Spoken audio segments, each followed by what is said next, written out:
အားလုံးပဲမင်္ဂလာပါ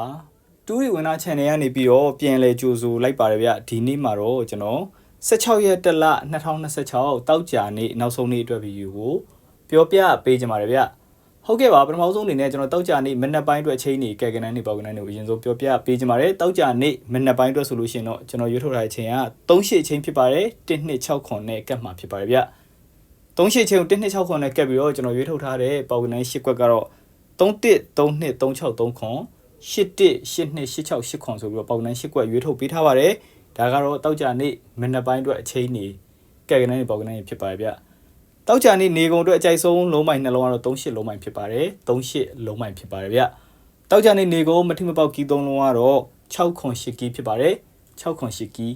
ဖြစ်ပါတယ်ဗျဟုတ်ကဲ့ပါတောက်ကြနေ့နောက်ဆုံးနေ့မှာလည်း